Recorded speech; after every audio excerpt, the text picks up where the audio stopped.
Good morning, students and my dear friends. I'm Dr. Shalini Shukla, and today is 22nd of April 2022, Friday. Motivation of the day is: if there is no struggle, there is no progress.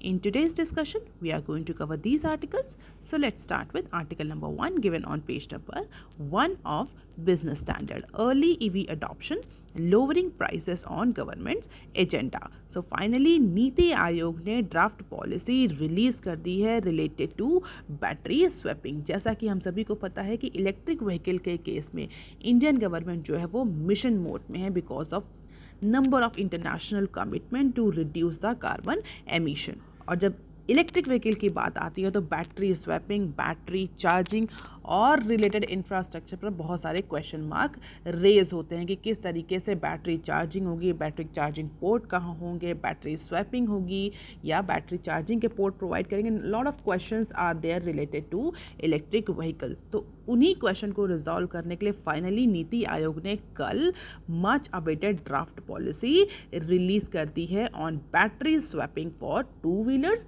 As well as 3 wheelers. और recently हम सब ने सुने होंगे बहुत सारे incident हुए जहाँ पर इलेक्ट्रॉनिक जो व्हीकल्स हैं, व्हीकल्स हैं, उनमें आग लग गई। इवन इसके बाद भी नीति आयोग ने ड्राफ्ट पॉलिसी रिलीज करी क्योंकि number of technical glitches are there into these electric vehicle, जिसकी वजह से कई बार ऐसे इंसिडेंट देखने को मिलते हैं, सुनने को मिलते हैं जहाँ पर इलेक्ट्रिक व्हीकल्स जो हैं स्पेशली 2 व्हीलर्स उन्होंने फायर कैच कर ली है या उनमें आग लग गई है। तो सेफ्टी और सिक्योरिटी को लेकर के अभी भी बहुत सारे कंसिडरेशंस हैं, चैलेंजेस हैं, लेकिन इन सब के बीच नीति आयोग ने फिलहाल के लिए ड्राफ्ट पॉलिसी रिलीज़ कर दी है। और इस ड्राफ्ट पॉलिसी में बेसिकली जो बैटरी पावर्स व्हीकल हैं, बैटरी पावर्ड व्हीकल्स हैं, इलेक्ट्रिक व्हीकल्स हैं, उनके अडॉप्शन को एसेलरेट करने की बात कही है। इसके अलावा जो इलेक्ट्रिक व्हीकल्स हैं उनके प्राइस को भी लोअर करने को एम्फसाइज किया गया है। Apart from it, this draft policy has also talk about number of taxation issues को भी टैकल किया गया है इस ड्राफ्ट पॉलिसी में कि किस तरह से GST लगेगी, इलेक्ट्रिक व्हीकल या EV सप्लाई के जो इक्विपमेंट्स हैं वो कैसे आएंगे, सेफ्टी प्रोग्राम्स जो हैं वो कैसे इन्हांस किए जाएंगे। इसके अलावा एडवांस सेल केमिस्ट्री पर की परफॉर्मेंस पर भी फोकस है। Lot of issue has been taken care into this draft policy कि अडॉप्शन से price, safety, anomalies into taxation system, equipment supply, बहुत सारे इश्यूज़ को इस ड्राफ्ट पॉलिसी ने कवर किया। तो हम ये कह सकते हैं कि it's a very comprehensive policy जो कि अप्रॉक्सीमेटली 3 महीने के बाद आई है। बजट सेशन में जब गवर्नमेंट ने ये अनाउंसमेंट किया था कि there will be the policy on the battery swapping, तो उसके अप्रॉक्सीमेटली 2 से 3 महीनों के बाद ये पॉलिसी लाई गई है। और इसका सीधा पर्पस यही है, जो पॉलिसी का जो एम है, ऑब्जेक्टिव है, just to simply enhance, increase और provide an impetus to India's transition to green mobility. तो ग्रीन मोबिलिटी को लेकर के क्या क्या चैलेंजेस हैं, क्या क्या इश्यूज़ हैं और उन इश्यूज़ को किस तरीके से टैकल किया जा सकता है, सारा ड्राफ्ट पॉलिसी में मेंशन किया हुआ। तो it's a very comprehensive draft policy जिसको लेकर के नीति आयोग ने स्टेक होल्डर से फीडबैक इनवाइट किया है। तो फाइनली ये फीडबैक और सजेशन मोड पे हैं जहाँ पे जो रिलेटेड पार्टीज़ हैं, चाहे वो EV मैन्युफैक्चरर्स हों, चाहे कंज्यूमर्स हों, जो अदर रिलेटेड पार्टीज़ हैं, उनसे फीडबैक इनवाइट किया है थिंक टैंक ने। और ये फीडबैक सबमिट करने की लास्ट डेट है जून 5। और इसके बाद जो भी ड्राफ्ट पॉलिसी है फाइनलाइज होगी और 2 फेजेस में इस ड्राफ्ट पॉलिसी को इम्प्लीमेंट किया जाएगा। और definitely this draft policy will actually try to reduce the price of electric vehicle, जो कि एक बहुत बड़ा चैलेंज है कि जो इलेक्ट्रिक व्हीकल्स हैं वो बहुत ज़्यादा कॉस्टली हैं in comparison to the petrol और डीजल व्हीकल। इसके अलावा सेफ्टी को लेकर के और एडॉप्शन को लेकर के भी गवर्नमेंट काम कर रही है। तो towards the cleaner mobility, these are the few key points, you can have a glimpse of it, no need to mug up this data. तो जब हमने बोला 2 फेज़ में किया जाएगा, तो पहले फेज़ में जो डेवलप किया जाएगा जितना बैटरी स्वैपिंग रिलेटेड इंफ्रास्ट्रक्चर है स्पेशली इन मेट्रो सिटीज़ में, इसके बाद जो मेजर सिटीज़ हैं, स्टेट कैपिटल्स हैं, वहाँ पर ये इंफ्रास्ट्रक्चर डेवलप किया जाएगा। Then extension of fixed battery vehicle, BE central nodal agency बनाई जाएगी जो कि पूरा EV पब्लिक चार्जिंग इंफ्रास्ट्रक्चर और उससे रिलेटेड पॉलिसी रोल आउट में नोडल एजेंसी की तरह काम करेगी। तो ये की पॉइंट्स हैं जो नीति आयोग ने ड्राफ्ट पॉलिसी में सजेस्ट किए हैं। अब देख लेते हैं article number 2 that is given on page number 4 of Business Standard, FTA hopefully by year end Johnson. As we all know, UK के जो प्राइम मिनिस्टर हैं वो इंडिया विजिट पर हैं, जो मिस्टर बोरिस जॉनसन इंडिया की विजिट पर आए हैं, और जो उसका मेन पर्पस है वो इंटरिम ट्रेड डील को साइन करना है। हालांकि इसके अलावा बहुत सारे अदर इश्यूज, एनर्जी सिक्योरिटी को लेकर के, ग्लोबल कॉपरेशन को लेकर के, टेररिज्म को लेकर के, बहुत सारे अदर जो अलाइड इश्यूज थे उन पर भी डिस्कशन होना था। और इसमें इन अलाइड इश्यूज में सबसे ज़्यादा जो इम्पोर्टेंट इशू था वो था रशिया के जो यूक्रेन इन्वेजन पर इंडिया का जो स्टैंड है उसको थोड़ा सा मॉडिफाई करना। हालांकि ये जो आर्टिकल है ये इसी बात पर डिस्कस करता है कि जो मिस्टर बोरिस जॉनसन है उनका ये कहना है कि इस साल के एंड तक यूके और इंडिया के बीच में जो FTA है वो फाइनली साइन हो जाएगा। और इसी के साथ साथ जो मिस्टर बोरिस जॉनसन है उन्होंने ये भी एम्फसाइज किया that there is a need to reduce the reliance on foreign oil. India की जो फॉरेन ऑयल और गैस को लेकर के डिपेंडेंसी है अदर कंट्रीज़ पर, उसको भी रिड्यूस करने की बात करी। तो डायरेक्टली रशिया को टारगेट नहीं किया, बट कहीं ना कहीं रशिया को लेकर के ही ये स्टेटमेंट था कि जो इंडिया की डिपेंडेंसी ऑयल और गैस के फील्ड में है रशिया पर, उसको रिड्यूस इंडिया करे या उसको रिड्यूस करने में यूके जो है वो इंडिया को हेल्प करेगा। और इसी लाइन में जो इस साल का लास्ट मंथ होगा तब तक आते आते यूके और India free trade agreement sign कर लेंगे। इसके अलावा बायलैटरल जो ट्रेड है, एनुअल बायलैटरल ट्रेड है, रिलेशनशिप है, इसको बूस्ट करने के लिए ये भी स्पेकुलेशन किए जा रहे हैं कि जब ये इंडिया और यूके के बीच में ये FTA साइन हो जाएगा तो जो वीज़ा इशू होते हैं तो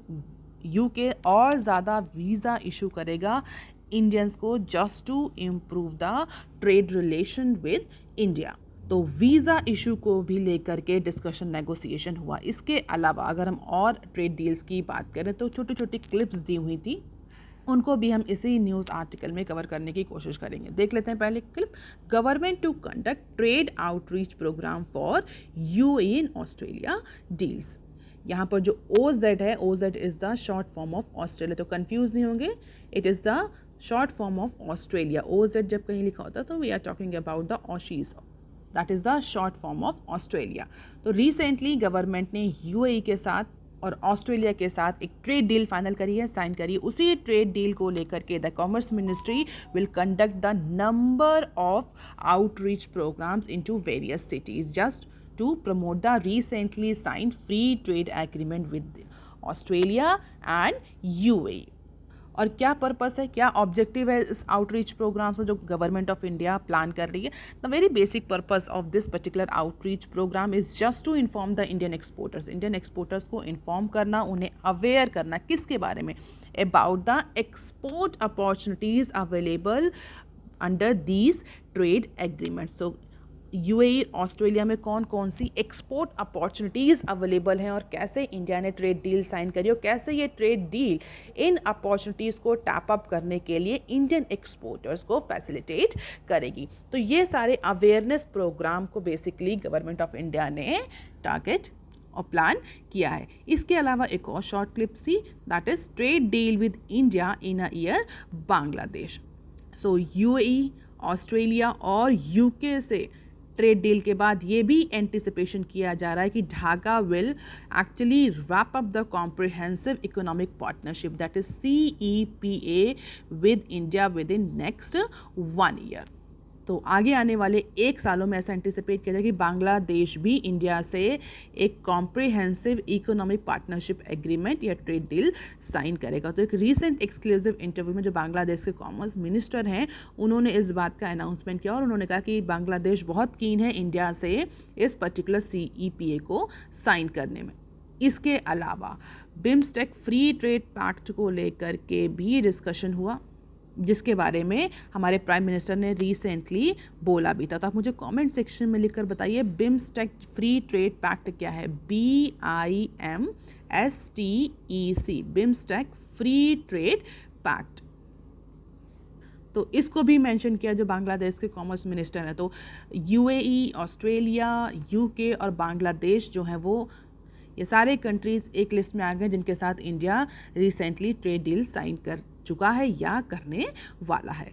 इसके अलावा इंडिया के रिसेंट जो ट्रेड डील्स हैं, जो नेगोशिएशंस हैं, उसको लेकर के एक एडिटोरियल पब्लिश हुआ है, या हम बोल सकते हैं आर्टिकल पब्लिश हुआ है, जहाँ पर ऑथर ने जो इंडिया रीसेंट जो नेगोशिएशन डिस्कशन कर रहा है अदर कंट्री से, उसको लेकर के अपने पॉइंट ऑफ व्यू प्रेजेंट किए। जैसा कि हम सभी जानते हैं काफ़ी टाइम बाद इंडिया ने ये जो अदर कंट्रीज़ हैं इनके साथ engagement specially related to trade pacts initiate किया। पिछले कुछ सालों को अगर हम देखें तो बहुत ज़्यादा इंडिया इन्वॉल्व नहीं हुआ इन सारे नेगोशिएशन। तो जो पुरानी जो डील्स थी जो FTA से, उन्हीं को लेकर के इंडिया आगे बढ़ रहा। तो रिसेंटली ये सारे जो ट्रेड डील्स हैं स्पेशली UK के साथ, UAE के साथ, हम कह सकते हैं यूरोपियन कंट्रीज़ के साथ, ये सब रिवाइज्ड होने की ज़रूरत थी। तो उसी को लेकर के India has resumed it's engagement with trade pacts. अब क्वेश्चन जो ऑथर ने यहाँ रेज़ किया है वो ये रेज़ किया कि कितने एक्सटेंट तक ये जो डील्स हैं वो इकोनॉमिक कंसीडरेशन को टारगेट करती हैं। क्या इंडिया का इकोनॉमिक कंसीडरेशन, इकोनॉमिक गेन उसके स्ट्रेटेजिक इंटरेस्ट से ज़्यादा इम्पॉर्टेंट है? तो दोनों के बीच में ऑथर का कहना है कि दोनों के बीच में कहीं ना कहीं गवर्नमेंट को ट्रेड ऑफ करना पड़ेगा, क्योंकि इकोनॉमिक गेन्स की वजह से इंडिया अपने स्ट्रेटेजिक और सिक्योरिटी इंटरेस्ट को दांव पर नहीं लगा सकता। अभी इंडिया ने रिसेंटली UAE के साथ और ऑस्ट्रेलिया के साथ ट्रेड डील साइन करी है, but as per the author this is not the end. अभी इंडिया जो इजराइल है उसके साथ भी जून में, अप्रॉक्सीमेटली जून में एक फ्री ट्रेड एग्रीमेंट साइन कर लेगा। अपार्ट फ्रॉम इट हमने अभी डिस्कस किया कि UK और बांग्लादेश के साथ भी इस फाइनेंशियल ईयर या नेक्स्ट फाइनेंशियल ईयर में FTAs पॉसिबली साइन हो जाएगा। So these are the strategic without any doubt as per the former commerce secretary. But जो ऑथर का क्वेश्चन है वो ये है कि जो मेन क्वेश्चन, जो बिगेस्ट डिमॉन्स्ट्रेशन है, जो इंडिया का जो नेचर रिसेंट देखने में मिल रहा है कि इंडिया जो अपने जो प्रोटेक्शनिज्म बार्स हैं, प्रोटेक्शनिस्ट बार हैं, उनको लोअर कर रहा है just to allow the companies from UAE to bid for the government contract और अदर रिलेटेड कॉन्ट्रैक्ट्स। तो जो भी ये ट्रेड डील साइन हो रही है, definitely India will lower it's protectionism just to allow the foreign companies to enter and operate or do business in Indian economy। और अगर 2014 से देखें तो जब से करंट गवर्नमेंट पावर में आई है इसके बाद से कोई भी ट्रेड डील इंडिया ने साइन नहीं करी, और अब रिसेंटली 2021 और 22 में हम बोल सकते हैं 20 से भी ये नेगोशिएशन स्टार्ट हो गए हैं। So trade in another word has to follow the flag.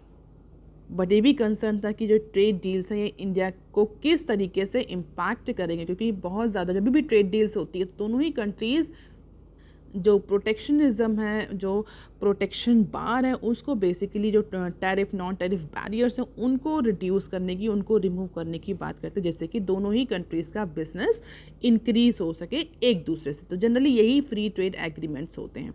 But free trade deal को लेकर के इंडिया हमेशा से बहुत ज़्यादा कॉम्प्रिहेंसिव रहे, क्योंकि इंडिया का जो हिस्ट्री रही है ईस्ट इंडिया कॉलोनी के साथ, उसको लेकर के बहुत ज़्यादा एप्रीहेंशन रहे इंडिया में related to earlier trade pact impacts on India.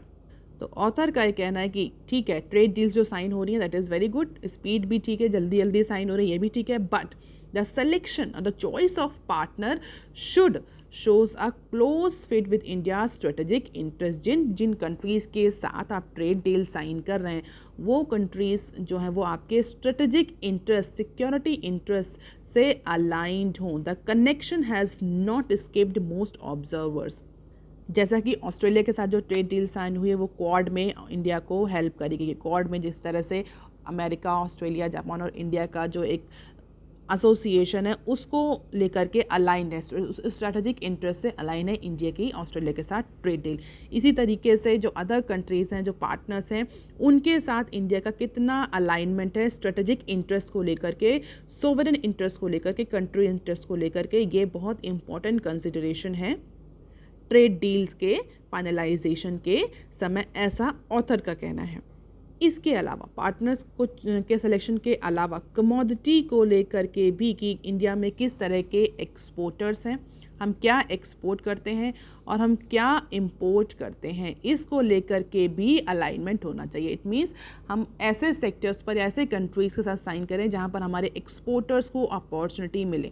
ऐसा ना हो कि हम किसी एक ऐसे कंट्रीज़ के साथ, ये तो बहुत ही इंटरनेशनल बिजनेस का बहुत ही सिंपल लॉ है कि जब भी जो इंटरनेशनल ट्रेड डील साइन होती है वहाँ पर अपने एक्सपोर्टर और इम्पोर्टर्स पर बहुत ज़्यादा एम्फसाइज़ किया जाता है कि हम ऐसे कंट्री के साथ ट्रेड डील साइन करें जहाँ पर हमारे एक्सपोर्टर्स को अपॉर्चुनिटी मिले अपने प्रोडक्ट्स को सप्लाई करने की। ऐसा ना हो कि हम सिर्फ एक इम्पोर्ट ओरिएंटेड कंट्री बन करके रह जाएं। तो जब भी ये जो ट्रेड डेटा है या जो ट्रेड डील्स है साइन हो रही हैं, इसमें एक्सपोर्ट और इम्पोर्ट को लेकर के बहुत ज़्यादा कंसिडरेशन देने की ज़रूरत है कि किस सेक्टर में हमें ज़्यादा हमारा एक्सपोर्ट है, तो हम ऐसे कंट्री से साइन करें ट्रेड डील जहाँ पर हमारे एक्सपोर्टर्स को अपॉर्चुनिटी मिले, जहाँ पर हमारे एक्सपोर्टर्स उस पर्टिकुलर सेक्टर या कमोडिटी को एक्सपोर्ट कर सके।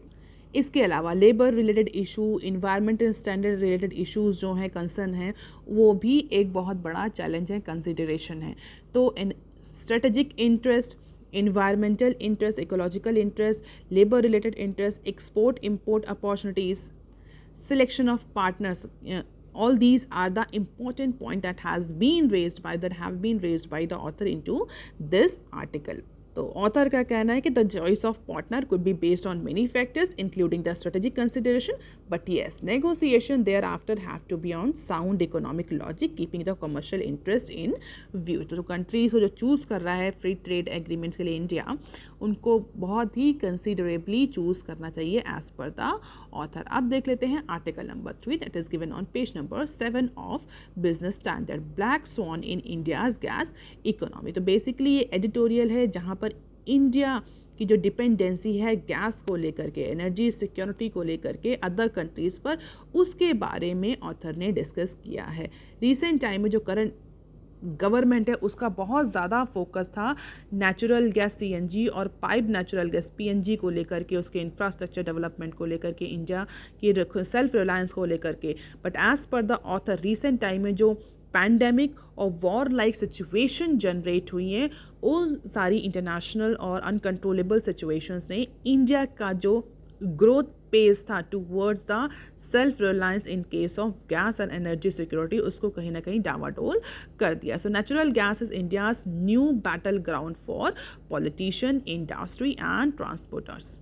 और क्रूड ऑयल प्राइसेस बढ़ने की वजह से कई जगहों पर हमने स्ट्राइक के भी न्यूज़ सुनी होंगी, जहाँ पर चाहे वो ऑटो रिक्शा ड्राइवर हों, they were all on strike just to increase the price और the fare of particular area और सिटी। इसके अलावा डोमेस्टिक कुकिंग फ्यूल में सप्लाई डिले को लेकर भी कई सारे कंप्लेन है। Definitely government is not to blame, however the consumer must prepare for long period of high prices as per the author का कहना है कि जो भी हाई प्राइसेस हैं ग्लोबल गैस मार्केट में या एनर्जी मार्केट में, ये भी लॉन्ग टाइम तक कंटिन्यू रहेंगे because the pandemic as well as the Ukraine war has basically or structurally altered the market of global gas market। तो ये जो impact है global इवेंट्स का ऑन एनर्जी सिक्योरिटी, ये फ़िलहाल के लिए अभी कहीं पर भी रिमूव होता हुआ नहीं दिख रहा। और जैसा कि एक नेचुरल टेंडेंसी है और एंटिसिपेट भी किया जाता है कि पोस्ट पैंडेमिक जब रिकवरी होगी तो जो कंट्रीज़ हैं उनमें एनर्जी रिक्वायरमेंट बढ़ेगी, एनर्जी की डिमांड बढ़ेगी, चाहे वो गैस हो चाहे वो क्रूड ऑयल हो। और यही सेम पैटर्न इंडिया के केस में भी एंटिसिपेट किया गया था। India is expected demand for gas to surge by record this fiscal on the back of an aggressive buildup distribution infrastructure and region economy. तो इकोनॉमिक डेवलपमेंट को promote करने के लिए, रिवाइवल के लिए इंफ्रास्ट्रक्चर पर फोकस, और जब डेफिनेटली इंफ्रास्ट्रक्चर पर फोकस होगा तो इसका इम्पैक्ट एनर्जी रिक्वायरमेंट पर, गैस रिक्वायरमेंट पर बहुत ज़्यादा या उसकी डिमांड पर बहुत ज़्यादा पड़ेगा। तो यही एंटिसिपेट किया जा रहा था कि इंडिया की जो इस बार की गैस डिमांड है स्पेशली इस फाइनेंशियल ईयर की, that is expected to increase approximately 13 to 15%, जो कि पिछले साल के कंपैरिजन में, पिछले फाइनेंशियल ईयर या फिस्कल ईयर के कंपैरिजन में बहुत ज़्यादा है। और ऐसा एंटिसिपेट किया जाए कि अप्रॉक्सीमेटली 76 बिलियन क्यूबिक मीटर्स की जो गैस है वो रिक्वायर्ड होगी इंडिया को इस फाइनेंशियल ईयर में, just to power the home, factories, vehicles after the post pandemic economic recovery. तो पिछले साल के कंपैरिजन में जो ग्रोथ रेट है डिमांड का वो ज़्यादा होगा, डिमांड ज़्यादा ग्रो करेगी क्योंकि पैंडेमिक के बाद जो इंडिया है, और इंडिया ही नहीं अदर जो इकोनॉमीज़ हैं वो भी रिकवर कर रही हैं। अब यहाँ पर जिस तरीके से प्राइस इंक्रीज़ हो रहा है एनर्जी मिक्स का, चाहे वो क्रूड ऑयल हो चाहे वो गैस हो, तो अफोर्डेबिलिटी एक बहुत इम्पॉर्टेंट इशू है इंडिया के सामने।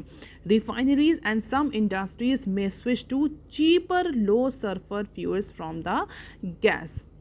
तो अब कंपनीज या इंडस्ट्रीज जो कि इस पर्टिकुलर सेगमेंट में ऑपरेट कर रही हैं उनके पास एक यही ऑप्शन है कि इतने कॉस्टली गैस को अफोर्ड करने से बेटर है कि जो लो सल्फर फ्यूल है, चीपर लो सल्फर फ्यूल जो कि इतना एफिशिएंट नहीं होता, जिससे ज़्यादा एमिशन होता है, उस पर्टिकुलर ऑल्टरनेटिव में मूव कर जाना।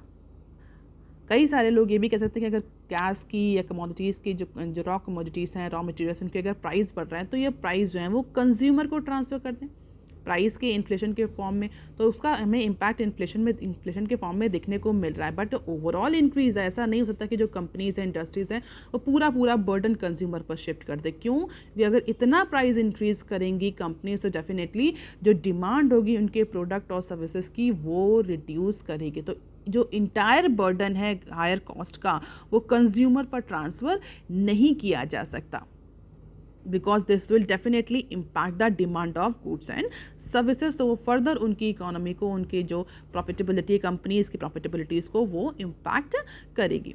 तो चीपर ऑल्टरनेटिव में मूव करने के अलावा बहुत ज़्यादा इफ़ेक्टिव ऑप्शंस इंडस्ट्रीज़ या कंपनीज़ को नहीं दिख रहा है एज़ पर द ऑथर। और डिफरेंट पॉकेट्स ऑफ कंट्रीज़ में हमें जो प्रोटेस्ट हैं वो भी दिख रहे हैं। ऑटो ड्राइवर्स भी प्रोटेस्ट कर रहे हैं जहाँ पर वो डिमांड कर रहे हैं सब्सिडाइज सीएनजी। इसके अलावा वो फेयर प्राइस को भी हायर करने की बात कर रहे हैं। New Delhi can not afford more subsidise while fare hikes are politically sensitive. तो जो गवर्नमेंट है उसके पास भी बहुत ज़्यादा ऑप्शन नहीं है, वो फेयर हाइक पर भी नहीं जा सकता क्योंकि ये पॉलिटिकल सेंसिटिव मैटर है। अगर जो गवर्नमेंट है वो ऑटो ड्राइवर्स को अलाउ कर देती कि वो फेयर हाइक कर जाएं, उनको सब्सिडाइज गैस भी मिले, that may leads to political wedging. जो अपोजिशन पार्टीज़ हैं वो इस फेयर हाइक को फिर और ज़्यादा मेटेरियलाइज करेंगी अपने पॉलिटिकल गेन के लिए। तो ऑथर का ओवरऑल ये कहना है कि हमारे प्राइम मिनिस्टर नरेंद्र मोदी हैं, उनका जो ऑब्जेक्टिव्स था just to create the gas infrastructure, promote the other infrastructure development, promote the economic growth or economic program, drive the growth, investment, jobs, employment, consumption, वो सारा जो इकोनॉमिक ऑब्जेक्टिव्स था, इकोनॉमिक ग्रोथ का जो प्लान था वो कहीं ना कहीं इम्पैक्ट होता हुआ दिख रहा है, थ्रेटन होता हुआ दिख रहा है because of this global black sworn events. कौन कौन से इवेंट्स? जो वॉर और इस तरह की situation, global supply chain disruption हो रहा है जिसका इम्पैक्ट हमें एनर्जी जो मिक्स है उसके प्राइस में के फॉर्म में दिख रहा है और जिसका इम्पैक्ट इंडिया के अदर इवेंट्स और अदर प्लानिंग और इकोनॉमिक सिनेरियो पर भी क्लियरली विजिबल है। सो this is up in the air city gas price in Mumbai. क्या क्या प्राइस हैं और कितना परसेंट, कितना रुपीज़ में चेंज हुआ। You can just have the glimpse of it and because of this gas, crude oil in prices, Indian economic जो recovery है वो कहीं ना कहीं इम्पैक्ट हो रही है। जैसा कि हमने डिस्कस भी किया है कई बार कि जो क्रेडिट रेटिंग एजेंसीज थी उन्होंने इंडिया की इकोनॉमिक ग्रोथ का जो फोरकास्ट था उसको स्लैश डाउन भी किया है amid all these global events. अब देख लेते हैं some other news clips. LIC IPO size में be cut to ₹21K crore. तो the size of life insurance corporation of India's IPO में be slashed to approximately ₹21K crore as per the people aware about the matter. Although ऐसा कहा जा रहा है कि green शू options के साथ 9,000 करोड़ के ग्रीन शू ऑप्शन के साथ ये IPO आ सकता है, लेकिन even after accounting for the green shoe option will work out 30K crore and will lead to 5% dilution of the government stake। तो मई 2 को ऐसा एंटिसिपेट किया जा रहा है कि LIC का IPO आएगा जहां 5% डाइल्यूशन गवर्नमेंट के स्टेक का देखने को मिलेगा। करंटली गवर्नमेंट 100% स्टेक होल्ड करती है LIC में। and the insurer's valuation may be reduced to just 6 trillion, which will be 1.1 time of its embedded value, that is 5.4 trillion. तो LIC के IPO के साइज़ को रिड्यूस करने का गवर्नमेंट प्लान कर रही है. लेट्स सी मार्च 2 में जब IPO लॉन्च होगा तो बहुत ज़्यादा क्लैरिटी मिलेगी इन सारे इश्यूज़ को लेकर के. आप देख लेते हैं next. Future lenders reject slum state plan to Reliance Retails. तो फ्यूचर ग्रुप के जो लेंडर्स है, कंसोर्शियम है, वो NCLT जा चुका था related to insolvency proceedings against the Future Group. और वहाँ पर जिस तरह से रिलायंस रिटेल ने फ्यूचर ग्रुप के रिटेल स्टोर को एक्वायर किया था, उसको लेकर के भी बहुत ज़्यादा चैलेंजेस और क्वेश्चन मार्क रेज किए जा रहे थे. अब recent news के according lenders have rejected the slum sale proposal of Kishore Biyani's Future Group to Reliance Retail. तो बहुत सारे जो सोर्सेज अवेयर है मैटर से, उनका ये कहना है कि फ़िलहाल के लिए लेंडर्स ने इस पर्टिकुलर डील जो कि फ्यूचर ग्रुप ने रिलायंस के साथ साइन करी थी, उसको रिजेक्ट कर दिया है. And the voting was conducted in accordance with an order of NCLT जो कि February 28 को इशू हुआ था after Supreme Court allowed the future group companies to convene a meeting of shareholders. जहाँ पर सुप्रीम कोर्ट ने कहा था कि आप मीटिंग कंडक्ट कराइए और शेयर होल्डर्स जो हैं आपके, उनसे अप्रूवल लीजिए इस पर्टिकुलर डील को लेकर के. And the shareholders of 6 listed future group companies submitted their vote on Wednesday, and bankers said all the large lenders have rejected this particular deal. तो Amazon तो ऑलरेडी इस डील के खिलाफ था. अब जो लेंडर्स हैं फ्यूचर के, जो कंसोर्शियम है बैंक्स का, जो वो भी इस डील के अगेंस्ट हो गया. तो अब क्या होगा फ्यूचर इस पर्टिकुलर डील का, that is a big question mark. अब देख लेते हैं next clip. PSU disallowed from bidding for state run entities. अपनी प्राइवेटाइजेशन पॉलिसी को ब्रॉडन करने के लिए, ज़्यादा कॉम्प्रिहेंसिव, ज़्यादा पार्टिसिपेटिव बनाने के लिए फिलहाल के लिए गवर्नमेंट ने जो पब्लिक सेक्टर अंडरटेकिंग्स हैं, PSUs और जो कोऑपरेटिव सोसाइटीज़ हैं, उनको डिसअलाउ कर दिया है. किस लिए? For participating in the bidding of other state owned firms. तो अगर कोई स्टेट ओन्ड फर्म, कोई अदर PSU किसी तरह की बिडिंग प्रोसेस में जा रही है, किसी तरह का कोई कॉन्ट्रैक्ट है, उसको बिड कराना चाह रहे, तो जो अदर PSUs हैं, कोऑपरेटिव सोसाइटीज़ हैं, वो उस बिड में पार्टिसिपेट नहीं कर सकती. The department of investment and public asset management, that is DIPAM, has asked the government or all the departments that they should inform their respective PSUs and cooperative societies under their administrative control that they will not be permitted to participate into the privatization process unless otherwise specified. बहुत ही apt decision government ने लिया. हो क्या रहा था कि एक state owned firm, जो कि एक PSU को प्राइवेटाइज करने के लिए गवर्नमेंट बिडिंग कर रही थी, स्टेक सेल कर रही थी, तो दूसरी PSU उसको खरीद ले रही थी. तो जो प्राइवेटाइजेशन का जो वेरी पर्पस था वो हॉल्ट हो रहा था. तो this is the very apt decision that government has taken. अब जो प्राइवेट प्लेयर्स हैं उनको पार्टिसिपेट करने के लिए ज़्यादा रूम मिलेगा. इसके अलावा जो बहुत इंपॉर्टेंट ऑब्जेक्टिव है प्राइवेटाइजेशन का, that is privatisation to include the private players into the market economy, तो वो भी अचीव होगा. So this is the very important decision that has been taken by DIPAM और द गवर्नमेंट. अब देख लेते हैं next clip. NBFCs need RBI note to issue credit card. NBFCs को बैंक्स के ऑन पार लाने के लिए रिसेंटली RBI ने बहुत सारे रेगुलेटरी फ्रेमवर्क में चेंज भी किया है. रेगुलेटरी गैप जो है NBFC शेडो बैंक्स और बैंक्स के बीच में, उसको रिमूव करने के लिए RBI जो बहुत टाइम से काम कर रहा है. लेकिन अगर क्रेडिट कार्ड इशू की बात करें तो उसको लेकर के क्लियर नोटिफिकेशन है RBI का. RBI ने क्लियरली बोल दिया है, बैंकिंग रेगुलेटर ने, कि नॉन बैंकिंग फाइनेंशियल कंपनीज को किसी भी तरह का क्रेडिट कार्ड इशू करने के लिए पहले RBI की परमिशन लेनी पड़ेगी. अनलाइक बैंक, जैसे बैंक्स होते हैं वो आराम से क्रेडिट कार्ड इशू कर सकते हैं, बट NBFCs अगर क्रेडिट कार्ड इशू करना चाह रही हैं तो उनको RBI से परमिशन लेनी पड़ेगी. इसके अलावा देर आर सर्टन रिक्वायरमेंट जो भी उन्हें फुलफिल करनी पड़ेगी. कौन सी कंडीशंस है? Certificate of registration, a net own fund of 100 crore has been made pre request for entering into credit card business. तो कोई फाइनेंस कंपनी या नॉन डिपॉजिट NBFC अगर इस सेगमेंट में, क्रेडिट कार्ड इशू सेगमेंट में एंटर करना चाहती है तो RBI से परमिशन, रजिस्ट्रेशन और मिनिमम 100 करोड़ का नेट ओन फंड रिक्वायर्ड होगा. ये 3-4 टर्म्स एंड कंडीशंस RBI ने स्पेसिफाई करी हैं for entering into credit card business. और बिना आरबीआई के परमिशन के कोई भी एनबीएफसी किसी भी तरह का डेबिट कार्ड, क्रेडिट कार्ड और चार्ज कार्ड या इसी तरह के कोई भी सिमिलर प्रोडक्ट इशू नहीं कर सकती। इसके अलावा आरबीआई ने क्रेडिट कार्ड को लेकर के और इशूएंस को लेकर के और ज़्यादा क्लैरिटी दी कि जो रीजनल रूरल बैंक्स हैं, आरआरबीज जो हैं, they can issue the credit card in collaboration with their sponsored bank. Those who are preparing for banking exam they must be knowing कि जो आरआरबीज हैं, हर एक आरआरबी का एक स्पॉन्सर्ड बैंक होता है। तो आरआरबीज क्रेडिट कार्ड इशू कर सकती हैं कि नहीं, उसको लेकर के आरबीआई ने बोला है कि RRBs bank card credit card issue कर सकते हैं, but just in collaboration with their sponsored bank और अदर बैंक।